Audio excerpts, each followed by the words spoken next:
Hello all, welcome to biology guide. আমরা কদিন ধরে পড়ছি cell, the unit of life. সেটা প্ল্যান্ট সেলই হোক, অ্যানিম্যাল সেলই হোক, ব্যাকটেরিয়া, ফাঞ্জাই, প্রোটিস্টা যাই হোক, প্রত্যেকে কিন্তু সেল দিয়ে তৈরি।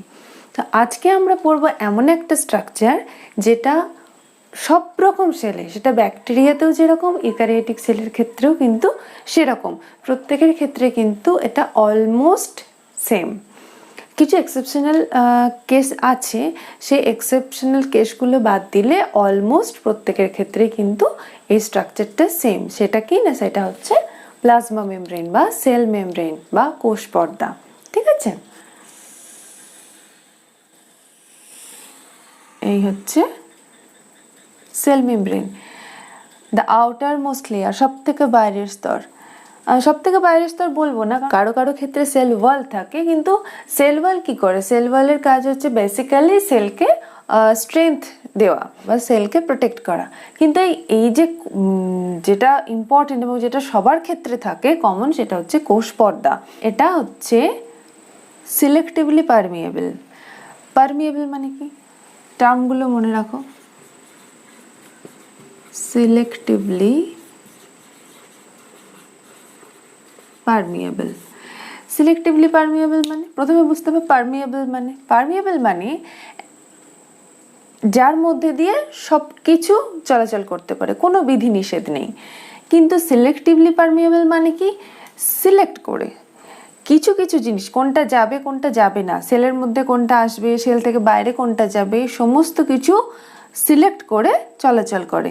সেই জন্য এই মেমব্রেনটা হচ্ছে সিলেক্টিভলি পারমিয়েবল বা পছন্দ মাফিক ভেদ্য পর্দা। এর মধ্যে দিয়ে কিন্তু যা খুশি চলাচল করতে পারবে না, সিলেক্টিভ কিছু মেটেরিয়াল চলাচল করতে পারবে। তাই কোষ পর্দা হলো সিলেক্টিভলি পারমিয়েবল। ওকে, তো আমরা যখন প্লাজমা মেমব্রেনকে দেখব তখন দেখে মনে হবে এটা তো একটা সিঙ্গেল লেয়ার, কিন্তু এর মধ্যে লিপিডের দুটো লেয়ার থাকে, যাকে বলে লিপিড বাই লেয়ার। বেসিক্যালি তো পর্দা একটাই, কিন্তু এর ভেতরের লেয়ার হচ্ছে দুটো লিপিড লেয়ার থাকে। কীরকম না, এতে যে লিপিডটা পাওয়া যায় সেই লিপিডটা হলো ফসফোলিপিড, একটা স্পেশাল ধরনের লিপিড। সেটা হচ্ছে ফসফোলিপিড, যেটা কোষ পর্দায় পাওয়া যায়। প্রথমে জানতে হবে লিপিড কি। যদিও আমরা পরে বায়োমলিকুলস চ্যাপ্টার এগুলো পড়বো, তবুও এখানে একটু জেনে রাখো লিপিড বেসিক্যালি কি। লিপিড বেসিক্যালি হচ্ছে অ্যালকোহল, যেটা হচ্ছে এখানে গ্লিসারল, যেটা হচ্ছে গ্লিসারল। স্ট্রাকচারটা দেখা যাক। আর বোন, এবার অ্যালকোহল যখন, তখন OH গ্রুপ অবভিয়াসলি থাকবে।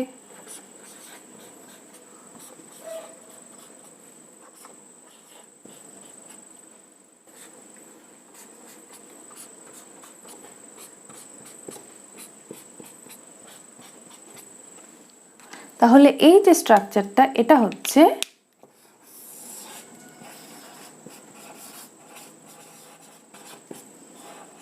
গ্লিসারল। এবার কি হয় না, এর সাথে যুক্ত হয় কি কার্বক্সিলিক অ্যাসিড। কার্বক্সিলিক অ্যাসিড কিরকম ভাবে লিখবো?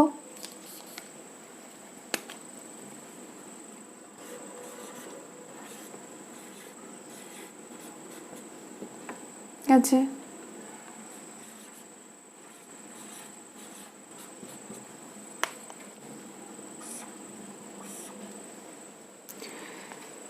কার্বক্সিলিক অ্যাসিড অ্যালকোহল গ্রুপের সাথে বন্ড তৈরি করলো, এখানে কার্বক্সিলিক অ্যাসিড অ্যালকোহল গ্রুপের সাথে বন্ড তৈরি করলো। আমরা কি জানি যে যখন কোনো অ্যালকোহল গ্রুপের সাথে কার্বক্সিলিক অ্যাসিড বন্ড তৈরি করে, তখন সেখানে কিন্তু জল বা H2O রিলিজ হয়। H2O রিলিজ হয়, অর্থাৎ H2O বেরিয়ে যাচ্ছে। H2O বেরিয়ে যাচ্ছে মানে রিয়াকশনটা কি? ডিহাইড্রেশন রিয়াকশন, তাই তো? তাহলে এবার এখানে এই যে H2Oর এই OH যেটা, সেটা বেরোবে অ্যাসিড গ্রুপ থেকে, আর যেহেতু অ্যাসিড বড় গ্রুপ, আর Hটা বেরোবে অ্যালকোহল গ্রুপ থেকে, যেহেতু অ্যালকোহল ছোট গ্রুপ। তাহলে এই H2O রিলিজ হলো, এই H2O রিলিজ হলো। রিলিজ হওয়ার পরে কীরকম দাঁড়াবে, এটা যদি চলে যায় স্ট্রাকচারটা তাহলে কীরকম দাঁড়াবে, H2 রিলিজ হয়ে যাচ্ছে, H2 রিলিজ হয়ে যাচ্ছে, তাহলে স্ট্রাকচারটা দাঁড়াচ্ছে এরকম। তাহলে এই যে অ্যালকোহল গ্রুপের সাথে কার্বক্সিলিক অ্যাসিড গ্রুপের বন্ড তৈরি হলো, এই বন্ডটাকে বলা হয় এস্টার বন্ড। কি বলা হয়? Ester bond. আর এই রিঅ্যাকশনটাকে বলা হচ্ছে এস্টারিফিকেশন। এবার প্রশ্ন হচ্ছে তাহলে এইটা কেন ফাঁকা রাখলাম? কেন রাখলাম? নর্মাল লিপিড যেগুলো সেগুলোতে কিন্তু এই তিনটেতেই এরকম বন্ড তৈরি হয়, কিন্তু আমরা এখানে একটা বিশেষ ধরনের লিপিডের কথা বলছি। কি লিপিড? ফসফোলিপিড, যেটা সেল মেমব্রেনে থাকে। সো এই স্পেসিফিক ফসফোলিপিড যেহেতু তৈরি করছি, নাম থেকেই বোঝা যাচ্ছে ফসফোলিপিড মানে ফসফেট গ্রুপ একটাতে থাকবে। তাহলে ফসফেট গ্রুপ কোথায় থাকবে? ফসফেট গ্রুপ থাকবে এখানে, তার সাথে একটা কোলিন গ্রুপ থাকবে। এই যে স্ট্রাকচারটা পুরো হলো, এটাকে বলছে, এটা একটা ফসফোলিপিড তৈরি হলো, ফসফেট গ্রুপ যুক্ত হচ্ছে, দুটো এস্টার বন্ড আর এখানে ফসফেট গ্রুপ যুক্ত হচ্ছে। যেহেতু ফসফোলিপিড তাই ফসফেট থাকতেই হবে, সেজন্য ফসফোলিপিডের এটা স্ট্রাকচার। নর্মাল লিপিড হলে কিন্তু এখানে দুটোর মতো এখানেও এস্টার বন্ড তৈরি হতো। ঠিক আছে, তাহলে এটা কি হলো? এই ফসফোলিপিডের একটা নাম আছে, কি সেটা? সেটা হচ্ছে লেসিথিন।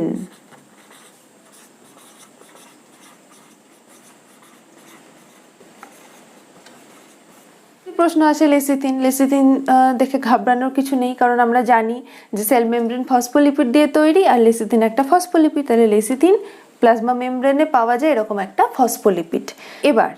এবার আমরা যদি এই লেসিথিন, এই যে ফসফোলিপিড, এটাকে যদি সেল মেমব্রেনে দেখি তাহলে কিভাবে আঁকবো, কিভাবে দেখব? না, এই যে গ্রুপটা, এটাকে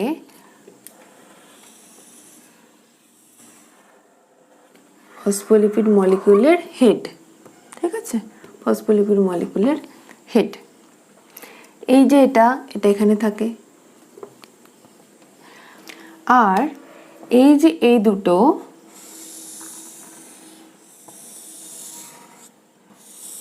এই দুটোকে ধরে নিচ্ছি ফসফোলিপিড মলিকিউলের টেল। ঠিক আছে, এবার এই যে হেড রিজন, এটা কিন্তু হাইড্রোফিলিক। ফিলিক মানে কি? ফিলিক মানে হচ্ছে তার প্রতি একটা টান, তার প্রতি একটা অ্যাফিনিটি, ভালো লাগা, সেটা হচ্ছে ফিলিক। তাহলে এর যে হেড রিজনটা, এই হেড অংশটা হচ্ছে হাইড্রোফিলিক, সেই জন্য এটাকে বলা হয় পোলার হেড। পোলার হেড বা হাইড্রোফিলিক, অর্থাৎ এটা জল ভালোবাসে। তোকে যত জল দাও, যত জল দাও, খুব ভালো লাগে এদের। আর টেল যে দুটো, টেলটা হচ্ছে কিন্তু লিপোফিলিক, মানে লিপো বোঝাই যাচ্ছে নাম থেকে, তার মানে লিপিড, লিপিডকে ভালোবাসে। তাহলে টেলটা হচ্ছে লিপোফিলিক। তাহলে একটা ফসফোলিপিড মলিকিউল, যে ফসফোলিপিড মলিকিউলের যে হেড অংশটা, সেটা হলো পোলার হেড বা হাইড্রোফিলিক, অর্থাৎ জলকে ভালোবাসে। আর টেল যে রিজনটা, সেটা হচ্ছে লিপোফিলিক বা লিপিডকে ভালোবাসে। কেমন? এই যে বিশেষ ধরনের মলিকিউল, যার একটা হেড হচ্ছে হাইড্রোফিলিক আর একটা হেড হচ্ছে লিপোফিলিক, একই মলিকিউলের মধ্যে এই দু ধরনের ধর্ম থাকছে, হাইড্রোফিলিক আর লিপোফিলিক।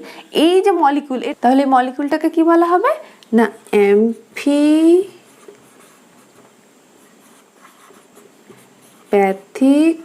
মলিকিউল।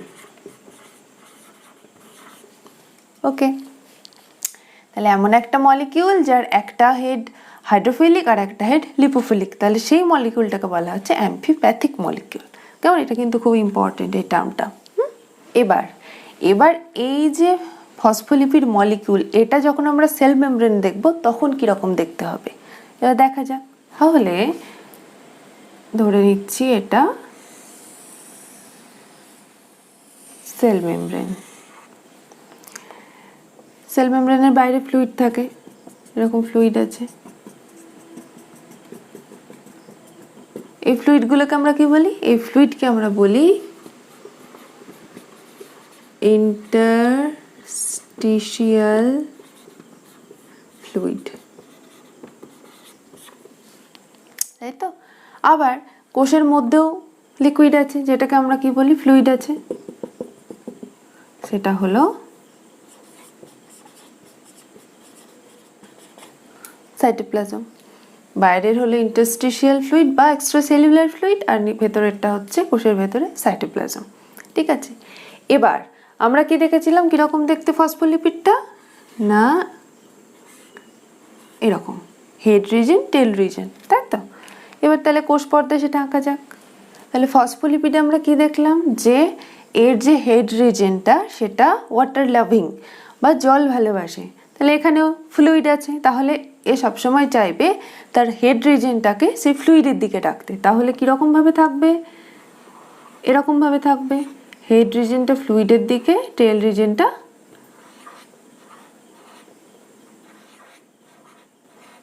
ভেতরের দিকে। কিন্তু এই যে টেল রিজনটা, এটা যে এইদিকে থাকছে, এখানেও তো ফ্লুইড আছে, সাইটোপ্লাজম। তো এ সবসময় কি চাইবে, এর একটাই উদ্দেশ্য, ফসফোলিপিডের যে টেল রিজনটা, এর একটাই উদ্দেশ্য যে আমাকে যেন কোনোভাবে জল স্পর্শ না করে, সবসময় জল এড়িয়ে যাওয়ার চেষ্টা করে। তো কেন না, এরা লিপোফিলিক, লিপিড ভালোবাসে। লিপোফিলিক মানে হাইড্রোফোবিক, ফোবিয়া মানে কি, ফোবিয়া মানে ভয়, সেই জন্য হাইড্রোফোবিক, জলকে ভয় পায়, জলকে এড়িয়ে চলতে চায়। তাহলে এখানে যখন লিকুইড আছে তখন তার টেলটা নিশ্চয়ই এখানে রাখতে চাইবে না। তখন সে কি করলো না, এখানে আর একটা লিপিডের লেয়ার তৈরি করলো, যার হেড রিজনটা এই ফ্লুইডের দিকে, কারণ হেড তো হাইড্রোফিলিক, সুতরাং এদিকে থাকলে তো অসুবিধা নেই। আর টেল রিজনটা চলে গেল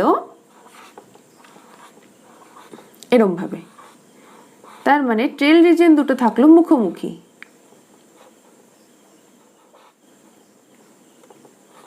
টেল রিজন দুটো থাকলো মুখোমুখি, তাহলে এদের হেড রিজন দুটো ফ্লুইডের দিকেই থাকলো আর টেল রিজনটা পরস্পর মুখোমুখি থাকলো। তাহলে এইভাবে একটা ওরা দুটো লেয়ার তৈরি করলো, এই যে একটা লেয়ার, এই যে একটা লেয়ার, তাহলে তৈরি হয়ে গেল লিপিড বাইলেয়ার, তাই তো। পরিষ্কার এবার কেন লিপিড বাইলেয়ার বলেছিলাম তখন, লিপিডের দুটো লেয়ার বলে প্লাজমা মেমব্রেন হলো লিপিড বাইলেয়ার। থাকছে এরকম কিছু প্রোটিন, যেগুলো একদম সেলের ভেতর অবধি থাকছে। আবার এখানে ফসফোলিপিড, আবার এখানে ফসফোলিপিড,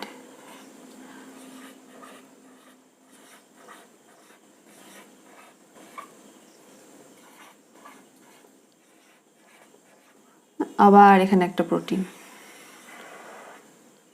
এই প্রোটিনগুলো একদম প্লাজমা লেয়ারের পুরো বেদ বরাবর থাকে, মানে আর কিছু প্রোটিন এরকম বাইরের দিকে ভেতর দিকে এরকম লেগে থাকে, এইগুলোকে বলছে পেরিফেরাল প্রোটিন। তাহলে এগুলো হলো ইন্টিগ্রাল প্রোটিন আর এগুলো হচ্ছে পেরিফেরাল প্রোটিন। কেমন, এবার এটা তো লিপোফিলিক। লিপোফিলিক মানে কোনো হাইড্রোফিলিক মলিকিউল, অর্থাৎ জল ভালোবাসে এরকম মলিকিউলকে এরা কিন্তু সহজে পাস করতে দেবে না, এদের ভেতর দিয়ে দেবে না। কোষ পর্দার মধ্যে দিয়ে তো বস্তুর আদান প্রদান চলে, কিন্তু এরা এই লিপোফিলিক এর মধ্যে দিয়ে কোনো হাইড্রোফিলিক কোনো কিছুকে সহজে যেতে দেবে না। এবার যেগুলো, যে মলিকুলগুলো খুব ছোট আকারে, সেগুলো কিন্তু ইজিলি ক্রস করে যায়। যেমন সেলের মধ্যে, সেল থেকে ভেতর থেকে CO2 কিন্তু ইজিলি পাস করে যেতে পারে। সেলের মধ্যে CO2 থাকছে, কেন থাকছে, এটা বায়োলজির বেসিক। আমরা জানি এখানে সেলের মধ্যে গ্লুকোজের ব্রেকডাউন হয়। গ্লুকোজের ব্রেকডাউন হয়, কি হয়, ATP তৈরি হয়। এই সময় বাই প্রোডাক্ট হিসেবে তৈরি হচ্ছে CO2 বা কার্বন ডাইঅক্সাইড। এই কার্বন ডাইঅক্সাইড কিন্তু এর মধ্যে দিয়ে ইজিলি চলে যাবে। কি জন্য না, গাঢ়ত্বের পার্থক্য আছে, এই জন্য ইজিলি চলে যায়, অর্থাৎ বেশি ঘনত্ব থেকে কম ঘনত্বের দিকে। এটাকে কি বলে, এটাকে বলে অ্যালং দ্য কনসেন্ট্রেশন গ্রেডিয়েন্ট, মানে গাঢ়ত্বের যে পার্থক্য, অর্থাৎ বেশি থেকে কম গাঢ়ত্বের দিকে, অ্যালং দ্য কনসেন্ট্রেশন গ্রেডিয়েন্ট। এটা আমরা আবার যখন ট্রান্সপোর্ট পড়বো প্লাজমা মেমব্রেনই, আজকেই পড়বো, তখন ডিটেলে বলবো, কেমন? তাহলে বেশি ঘনত্ব যেহেতু CO2 বেশি পরিমাণে আছে সেলের মধ্যে, সেখান থেকে বাইরে CO2 কম আছে, সেজন্য বাইরে যেহেতু কম ঘনত্ব, বেশি থেকে কম ঘনত্বের দিকে ইজিলি এখান থেকে কিন্তু CO2 পাস করে গেল, CO2 পাস করে গেল। আবার ধরে নিচ্ছি এখানে কোনো ব্লাড ভেসেল আছে, এর মধ্যে O2 ব্লাডের মাধ্যমে আসছে, O2 এখানে কি করে ক্রস করবে না, O2 কিন্তু এর মধ্যে দিয়ে সেলে তো তাকে আসতেই হবে, O2ও কিন্তু পাস করে যাবে, ধরে নিচ্ছি এরকমভাবে পাস করে গেল O2। কেন না, গ্লুকোজ O2 এর সঙ্গে রিয়াকশন করে এটিপি তৈরি করবে, কারণ এটা তো সেলুলার রেসপিরেশন, গ্লুকোজ থেকে এটিপি হচ্ছে, এটাকে আমরা বলছি কোষীয় শ্বসন বা সেলুলার রেসপিরেশন। আর যখন অক্সিজেনের সাহায্য নিয়ে গ্লুকোজ ব্রেকডাউন হয়ে এটিপি তৈরি হচ্ছে, তখন সেটাকে বলছে অ্যারোবিক রেসপিরেশন বা সবাত শ্বসন। আর এই যে লিপোফিলিক এন্ড ফসফোলিপিড, এরা কোন কোন জিনিসকে পছন্দ করে না? এরা পছন্দ করে না পোলার মলিকিউল, আয়ন, তারপর হচ্ছে লার্জ মলিকিউল আকারে বড় যেগুলো, আর হচ্ছে হাইড্রোফিলিক মলিকিউল, অর্থাৎ জল ভালোবাসে এরকম মলিকিউল, এরা কিন্তু একদম পছন্দ করে, এরা কিন্তু পাস করতে দেয় না। আবার জলও আছে, জলের মলিকিউল তো ছোট ছোট, তো অল্প স্বল্প জলের অণু কিন্তু এর মধ্যে দিয়ে চলে যায়, কখনো কখনো এর মধ্যে দিয়ে চলে যায়, পুরোটা নাহলেও কিছু কিছু যায়। ট্রান্সপোর্ট কত রকমের?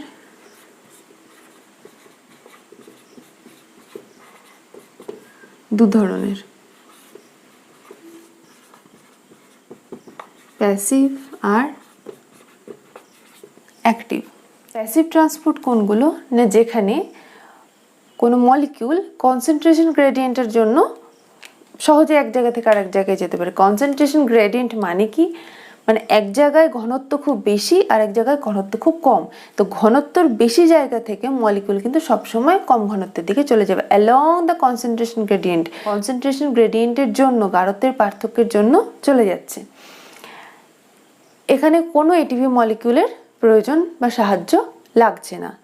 এই প্যাসিভ কত রকমের? প্যাসিভ কিন্তু দু রকমের, এক হচ্ছে সিম্পল ডিফিউশন আর একটা হচ্ছে ফেসিলিটেটেড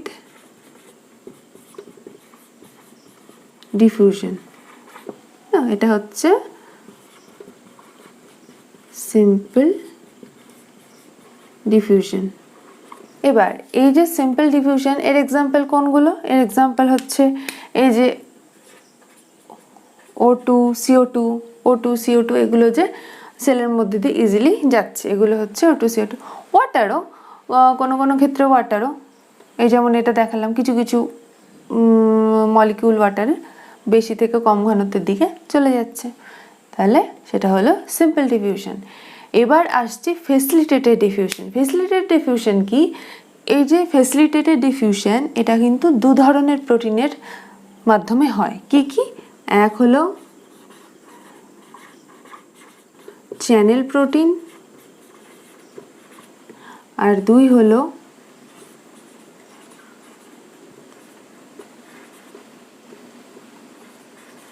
ক্যারিয়ার প্রোটিন। এবার চ্যানেল প্রোটিন কোনগুলো? যেমন ধরো ওয়াটার মলিকিউল কিন্তু সবটা তো যেতে পারছে না, ছোট ছোট কিছু যাচ্ছে, সেই জন্য এদের কি হবে, এদের সাহায্য লাগছে প্রোটিনের। প্রোটিন নিজেও একটা হাইড্রোফিলিক মলিকিউল, সেই জন্য প্রোটিন এদেরকে কোষের মাধ্যমে ভেতর থেকে বাইরে বা বাইরে থেকে ভেতরে যেতে সাহায্য করছে। যেমন এখানে এই যে প্রোটিন, এরা এখানে একটা এরকম চ্যানেল তৈরি করছে, একটা রাস্তা তৈরি করছে, যেখানে কিন্তু যে কেউ আসতে পারবে না, প্রত্যেকের জন্য স্পেসিফিক রাস্তা আছে, স্পেসিফিক চ্যানেল আছে, কেমন? তো এইটা হচ্ছে চ্যানেল। এবার ওয়াটার এর মধ্যে দিয়ে তখন ইজিলি বাইরে চলে যাবে, এই যে ওয়াটার মলিকিউল তখন ইজিলি সেলের থেকে বাইরে চলে যাবে এই চ্যানেলের মাধ্যমে, তখন এই প্রোটিনটাকে বলছে চ্যানেল প্রোটিন। এই প্রোটিনটা চ্যানেল তৈরি করে কোনো মলিকিউলকে বাইরে যেতে বা ভেতরে আসতে সাহায্য করছে বলে এটা হয়ে যাচ্ছে চ্যানেল প্রোটিন, কেমন? এবার এই যে চ্যানেল প্রোটিন, জল যেটার মাধ্যমে বেরোচ্ছে সেই চ্যানেল প্রোটিনে, অর্থাৎ এটা হলো ওয়াটার চ্যানেল প্রোটিন, জল বেরোচ্ছে বলে। তো এখানে আটটা মলিকিউল থাকে। আটটা মলিকিউল থাকে কিসের? অ্যাকোয়াপোরিনের। অ্যাকোয়াপোরিনের আটটা মলিকিউল মিলে তৈরি হচ্ছে এই ওয়াটার চ্যানেল। কি? অ্যাকোয়াপোরিন। তাহলে যে প্রোটিন একটা চ্যানেল তৈরি করে কোনো কিছুকে কোষের ভেতরে আসতে বা কোষের ভেতর থেকে কোনো কিছুকে, কোনো মলিকিউলকে বাইরে যেতে সাহায্য করছে, সেই প্রোটিনটাকে বলছে চ্যানেল প্রোটিন। আর যে প্রোটিনের মধ্যে দিয়ে জল যাচ্ছে সেটা হলো ওয়াটার চ্যানেল প্রোটিন। এইটা কি? এখানে আটটা অ্যাকোয়াপোরিন মলিকিউল মিলে তৈরি করছে এই ওয়াটার চ্যানেল প্রোটিনটা। ঠিক আছে, ক্লিয়ার চ্যানেল প্রোটিন। নেক্সট আমরা আসবো ক্যারিয়ার প্রোটিন। এই হয়ে যাচ্ছে ফসফোলিপিড, এই হয়ে যাচ্ছে ফসফোলিপিড, ফসফোলিপিড।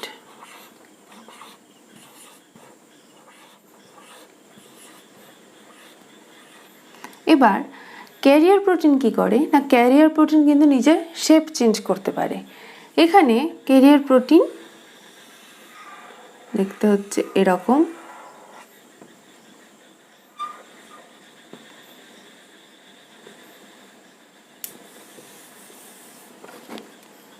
ক্যারিয়ার প্রোটিন দেখতে হচ্ছে এরকম। এবার কোনো বস্তুকে ও তুলেছে, ধরে নিলাম এটা সেই বস্তু।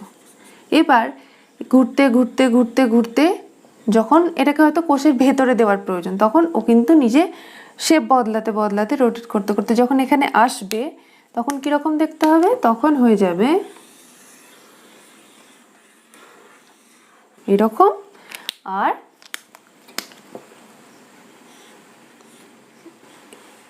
বস্তুটাকে তখনও কোষের মধ্যে দিয়ে দেয়, মানে নিজের থেকে কোনো বস্তু বাইরে নিয়ে যাওয়ার হলে কোষের ভেতর থেকে সেই বস্তুটাকে ক্যাচ করবে, ফ্লিপ করে বাইরে দিয়ে দেবে। আর বাইরে থেকে কিছু আনার হলে বাইরে থেকে সেই বস্তুটাকে ক্যাচ করবে, করে ফ্লিপ করে সেলের ভেতরে দিয়ে দেবে। এটা হচ্ছে ক্যারিয়ার প্রোটিন। কেমন? তাহলে এটা ছিল ফ্যাসিলিটেটেড ডিফিউশন, যেখানে দুটো প্রোটিনের মাধ্যমে হয়, যেটা এটা হচ্ছে ক্যারিয়ার প্রোটিন আর চ্যানেল প্রোটিন। ক্লিয়ার? এবার যেটাই আসবো সেটা হচ্ছে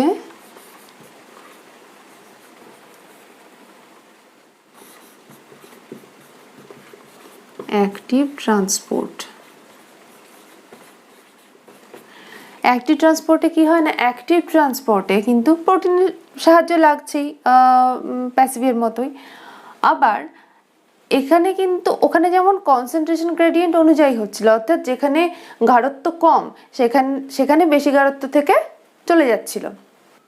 আচ্ছা, আগে যেটা মিস হয়ে গেছে সেটা হচ্ছে সিম্পল ডিফিউশন। সিম্পল ডিফিউশন কিন্তু সবসময় বেশি থেকে কম গাঢ়ত্বের দিকে যাবে অ্যালং দ্য কনসেন্ট্রেশন গ্রেডিয়েন্ট। যেমন এখানে কারো সাহায্য লাগছে না, এটিপিরও সাহায্য লাগছে না, কোনো কিছু সাহায্য লাগছে না। যেমন বাড়ির এক কোণে হয়তো একটা পারফিউম স্প্রে করলাম, সেটা কিন্তু আস্তে আস্তে আস্তে আস্তে পুরো ঘরের মধ্যে ছড়িয়ে যাবে। তো যেখানে পারফিউম স্প্রে করলাম সেখানে তার ঘনত্বটা বেশি, কিন্তু অন্য জায়গায় তার ঘনত্বটা কম। তো এই বেশি ঘনত্ব থেকে কম ঘনত্বের দিকে কিন্তু সে ক্রমশ ছড়িয়ে পড়বে। তাহলে অ্যালং দ্য কনসেন্ট্রেশন গ্রেডিয়েন্ট, বেশি থেকে কম গাঢ়ত্বের দিকে ছড়িয়ে পড়া। বা যেমন কোনো ইঙ্কের ড্রপ জলের মধ্যে দিলাম, আস্তে আস্তে পুরো জলের মধ্যে যেটা স্প্রেড করে গেল, এগুলো হচ্ছে সিম্পল ডিফিউশনের উদাহরণ। কেমন? আর তারপরে তো আমরা দেখলাম ফ্যাসিলিটেটেড ডিফিউশন, যেটা হচ্ছে ক্যারিয়ার প্রোটিন আর চ্যানেল প্রোটিন দুটোর মাধ্যমে হচ্ছে। নেক্সট এবার আমরা আসবো অ্যাক্টিভ ট্রান্সপোর্টে। অ্যাক্টিভ ট্রান্সপোর্ট কি না, অ্যাক্টিভ ট্রান্সপোর্ট কিন্তু কনসেন্ট্রেশন গ্রেডিয়েন্টের এগেইনস্টে কাজ করে, অর্থাৎ কম থেকে বেশি গাঢ়ত্বের দিকে চলে যাবে।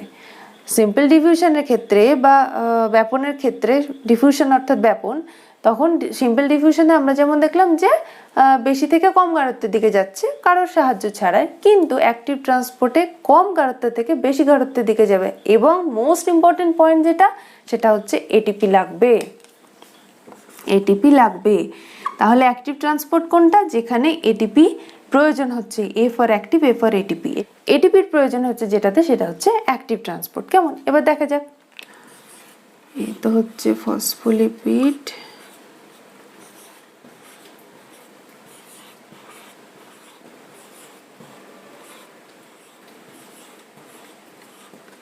এখানে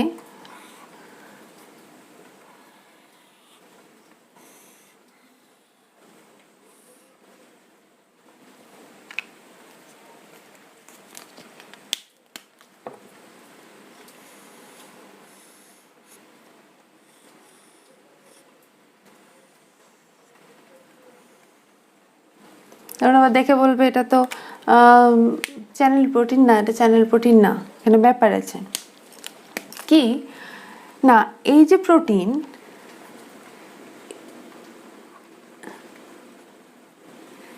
এর এখানে একজন গার্ড দাঁড়িয়ে আছে লাঠি হাতে। সে কি বলছে?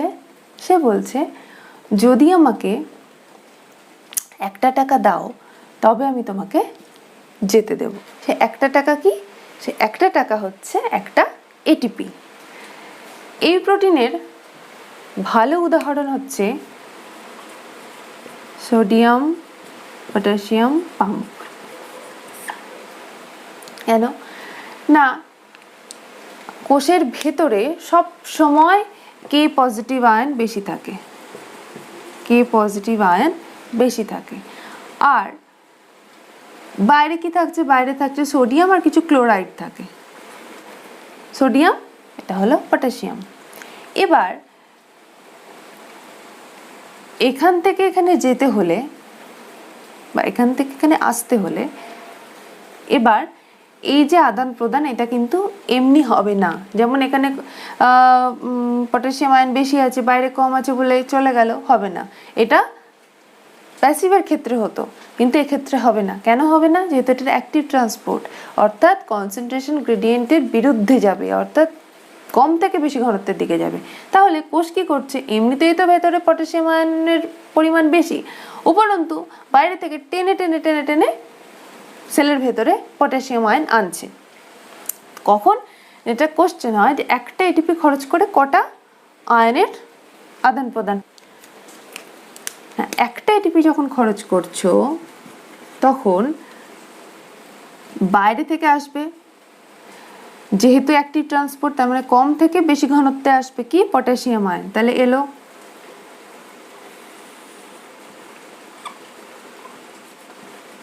দুটো পটাশিয়াম আয়ন এলো, তার পরিবর্তে কি বেরোলো?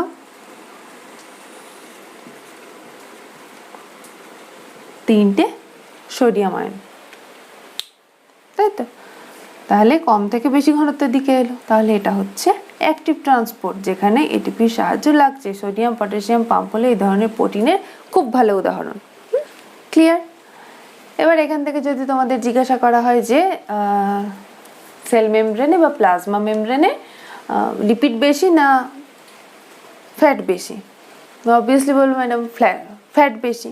কিন্তু না, আরবিসির যে সেল মেমব্রেন, এটা ডেটাতে দেওয়া আছে, আরবিসি ক্ষেত্রে প্রোটিন আছে 52% আর ফ্যাট আছে 40%। এটা কিন্তু ইম্পর্টেন্ট এই ডেটাটা। ওকে, নেক্সট আমরা যাব ফ্লুইডিটি। এই তো গেল ফসফোলিপিড।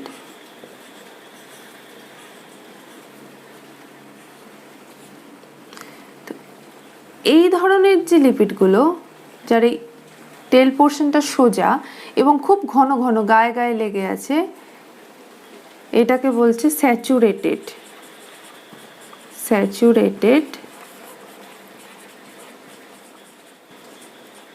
হাইড্রোকার্বন। অন্যদিকে এই যে ফসফোলিপিড মলিকিউলগুলো, যার একটা সোজা আর একটা এরকম ছড়ানো, একটা পা সোজা আর একটা এরকম ছড়ানো, এবং এদের মধ্যে ডিস্টেন্স থাকছে, এটা হচ্ছে আনস্যাচুরেটেড হাইড্রোকার্বন।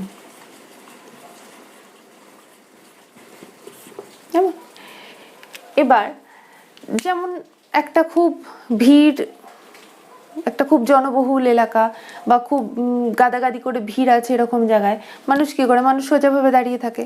গঠন হচ্ছে স্যাচুরেটেড, ফ্লেক্সিবিলিটি নেই। কিন্তু আনস্যাচুরেটেড, আমি একটা হাতটা ছড়িয়ে দাঁড়ালাম, আমার কিন্তু একটা ডিস্টেন্স তৈরি হলো, অনেকটা গ্যাপ থাকলো, তা মুভমেন্ট করতে সুবিধা হবে, তাহলে সেটা হচ্ছে আনস্যাচুরেটেড। এবার সেল মেমব্রেনের মধ্যে কিন্তু দুটোই থাকে, স্যাচুরেটেড এবং আনস্যাচুরেটেড। তো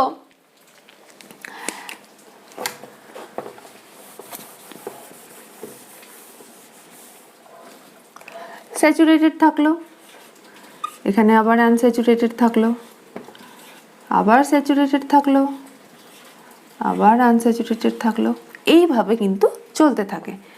যেহেতু বাই লেয়ার তো অবভিয়াসলি থাকবে।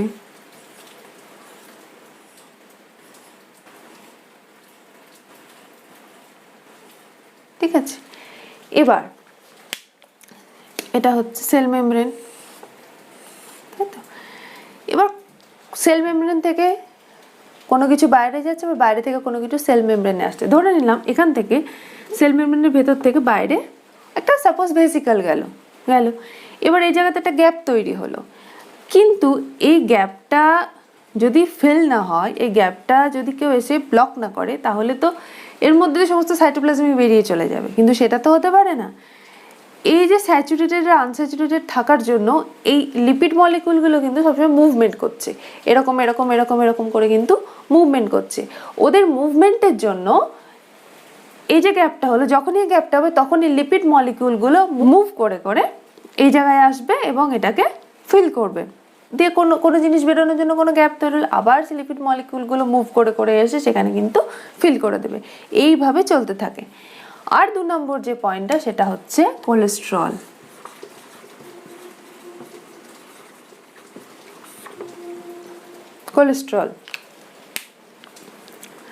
কোলেস্টেরল কি করে? কোলেস্টেরল একটা বাফার হিসেবে কাজ করে। এবার প্রশ্ন হবে বাফার কি?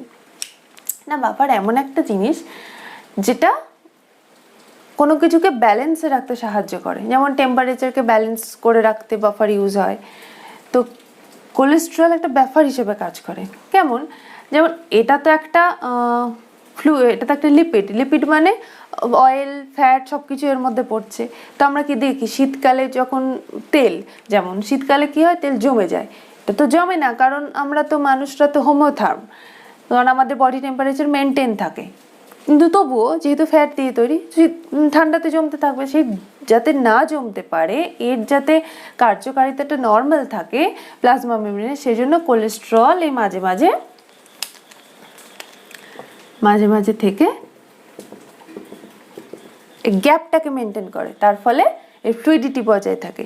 আবার যখন খুব টেম্পারেচার বেশি থাকে তখন কী হয়, তখন একটু অয়েলি যেমন আমাদের হয়, যেমন অয়েলি স্কিন হয় গরমে, সেরকম যখন অয়েলি হতে শুরু করে বেশি, তখন কি করে কোলেস্টেরল এখানেও বাফার হিসেবে কাজ করে সেই অতিরিক্ত অয়েলি হয়ে যাওয়াটাকে ব্যালেন্স করে এবং এর ফ্লুইডিটিটাকে মেনটেন করে প্লাজমা মেমব্রেনে। সুতরাং প্লাজমা মেমব্রেনের ফ্লুইডিটি মেনটেন করতে কোলেস্টেরলের একটা বড় রোল আছে। তাছাড়া তো কোলেস্টেরল একটা কি স্টেরয়েড মাত্রেই আমরা জানি স্টেরয়েড অনেক রকম হরমোন তৈরি, যেগুলোকে আমরা স্টেরয়েড হরমোন বলি, যেমন ইস্ট্রোজেন, প্রোজেস্টেরন এগুলো। তো কোলেস্টেরল বেসিক্যালি একটা বাফার হিসেবে কাজ করে। এরপর যেটা আসছে সেটা হচ্ছে ফ্লুইড মোজাইক মডেল, যেটার প্রবক্তা হলেন বিজ্ঞানী সিঙ্গার অ্যান্ড নিকোলসন।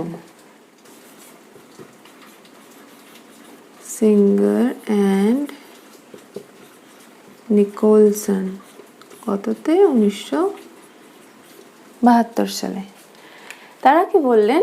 তারা যে মডেলটা দিলেন সেল মেমব্রেনের, সেটা হচ্ছে ফ্লুইড মোজাইক মডেল। তাহলে জানতাম, এবার আমরা দেখেছি কি যে সেল মেমব্রেনের ক্ষেত্রে ফ্লুইড এই লিপিড বাইলেয়ার আছে, তার সাথে মাঝে মাঝে কিছু প্রোটিনও আছে। তো তারা বললেন ফ্লুইড মোজাইক মডেল। মোজাইক মানে কি? মোজাইক মানে হচ্ছে ওখান থেকে যে কোনো হ্যাপাসেটলি কিছু জিনিস এনে এক জায়গায় একটা গ্রুপ তৈরি করে দেওয়া, সেটা হচ্ছে মোজাইক। এখানে সেরকম কি না, প্রোটিনগুলো কিরকম ছড়ানো ছিটানো আছে একটা সেল মেমব্রেনের মধ্যে। ঠিক আছে, তাহলে প্রোটিন লাইক মোজাইক, আর ফ্লুইড হচ্ছে এখানে লিপিড বাইলেয়ারটা, তাহলে ফ্লুইড মোজাইক মডেল।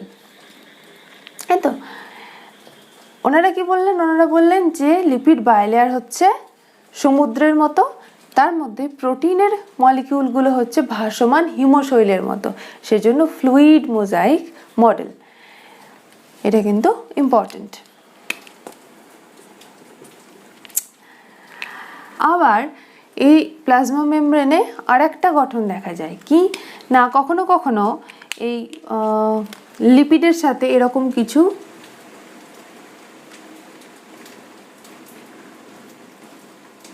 কার্বোহাইড্রেট যুক্ত থাকতে দেখা যায়, প্রোটিনের সাথেও যুক্ত থাকতে দেখা যায়।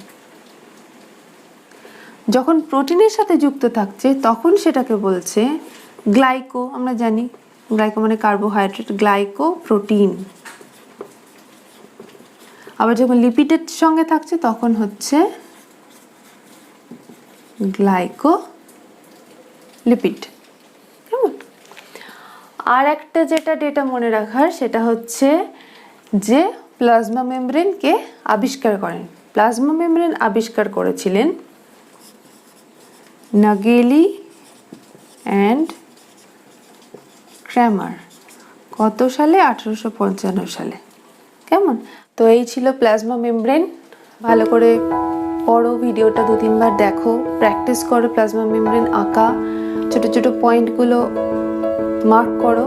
ছোট ছোট টার্ম আছে, অনেক কিছু ইম্পর্টেন্ট কিছু ডেটা আছে যেগুলো আজকের ভিডিওর মধ্যে আমি বলেছি, সেগুলোকে ভালো করে দেখো, পড়ো, প্র্যাকটিস করো ডায়াগ্রামটা। আশা করি কোনো সমস্যা হবে না। নেক্সট ডেতে আমরা পড়বো নিউক্লিয়াস।